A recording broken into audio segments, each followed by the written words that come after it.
Kannada super star Yash toxic విడుదలకు ఇంకా 100 రోజులు మిగిలున్నాయి. ఈ సినిమా షూటింగ్ దాదాపు పూర్తయింది. చిత్ర బృందం ప్రమోషన్ కోసం సిద్ధంగా ఉంది.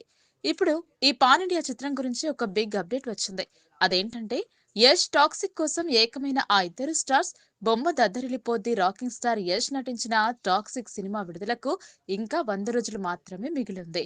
ఇప్పటికే షూటింగ్ పూర్తి చేసుకున్న ఈ బృందం ఈ సినిమాను పెద్ద ఎత్తున ప్రమోట్ చేయడానికి సిద్ధంగా ఉంది. ఇప్పుడు ఈ సినిమా గురించి ఒక ఆసక్తికరమైన సమాచారం బయటకు వస్తుంది.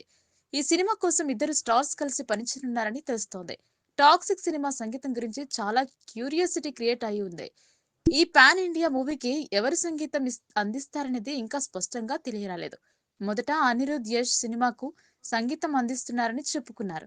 అయితే తర్వాత రవి బస్రూర్ పేరు తెరపైకి వచ్చింది. ఇప్పుడు వినిపిస్తున్న తాజా సమాచారం ఏమిటంటే ఈ ఇద్దరు దిగ్గజాలు ఈ సినిమా కోసం పనిచేస్తున్నారని చెబుతున్నారు. రవి బస్రూర్‌కు దేశవ్యాప్తంగా గుర్తింపు ఉంది. 'కేజీఎఫ్' సినిమాలతో అతని పేరు మార్మోగిపోయింది. ముఖ్యంగా యష్‌తో రవి బస్రూర్‌కు మంచి అనుబంధం ఉంది. మరోవైపు అనిరుద్ క్రేజ్ కూడా అమాంతం పెరిగింది. అతను ఇప్పుడు అనేక భారీ బడ్జెట్ చిత్రాలకు సంగీతం సమకూరుస్తున్నాడు.